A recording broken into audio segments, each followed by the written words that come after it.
ઓમ ગણેશ હર હર મહાદેવ। શું પીપળાનું વૃક્ષ આપણે ઘરમાં ઉગાડી શકાય? શું પીપળામાં ભૂતનો વાસ હોય છે? તો બહુ ટૂંકાણમાં હું તમને સંક્ષિપ્તમાં કહી દઉં। બિલકુલ તમે પીપળાનું ઝાડ નાનકડા કુંડામાં ઉગાડી શકો છો, કોઈ દોષ કોઈ પાપ નથી। અને જો પીપળાના વૃક્ષમાં ભૂતનો વાસ હોય તો આપણે પીપળે જળ ચડાવીશું, ભૂતોને પાણી પાઈએ છીએ? નહીં। પીપળાની અંદર બ્રહ્મા વિષ્ણુ મહેશનું નિવાસ છે, પીપળાની અંદર દુનિયાની બધી શક્તિઓનો વાસ છે, પીપળાની અંદર આપણા પિતૃઓની કૃપા પ્રાપ્ત થાય એવી શક્તિનો ઉર્જાનો સંચાર છે। તો એવું બિલકુલ નથી, તમે બિલકુલ ઘરમાં પીપળો રાખી શકો, પણ હા, જમીનમાં નહીં ઉગાડવાનો, એને એક કુંડામાં।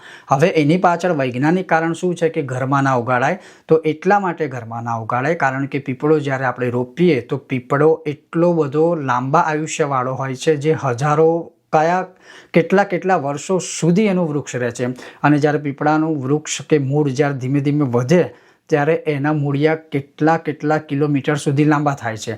હવે આપણે ઘરમાં પીપળો ઉગાડીએ તો આખું ઘર ફાડી નાખે, આજુબાજુના લોકોનું પણ ઘર ફાડી નાખે, કે ટૂંકમાં કંઈ પણ સંપત્તિ આદિ હોય આવી કંઈક બનાવેલી ઇમારતો તો એને ફાડી નાખે ને નુકસાન કરે છે।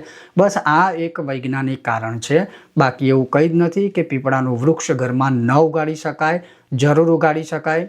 મેં સ્વયં 239 લોકોના ઘરમાં પીપળાનું વૃક્ષ વાવેલું છે, અને એ પણ કુંડામાં, અને કેટલા વર્ષો થઈ ગયા, 5-5, 6-6 ફૂટના થઈ ગયા, કોઈને કંઈ નુકસાન નથી, બધાની ઉત્તર પ્રગતિ થાય છે।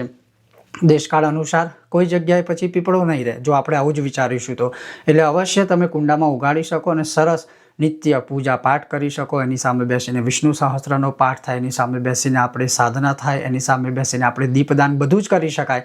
એટલે એવું કોઈ પણ પ્રકારનું કોઈ તથ્ય એવું નથી કે પીપળાનું ઝાડ આપણે ઘરમાં ના રખાય। હા, કુંડામાં જ રખાય, ડાયરેક્ટ જમીનમાં કે આંગણામાં ન ઉગાડી શકાય। ઓમ ગણેશ હર હર મહાદેવ। ભારત માતાની જય।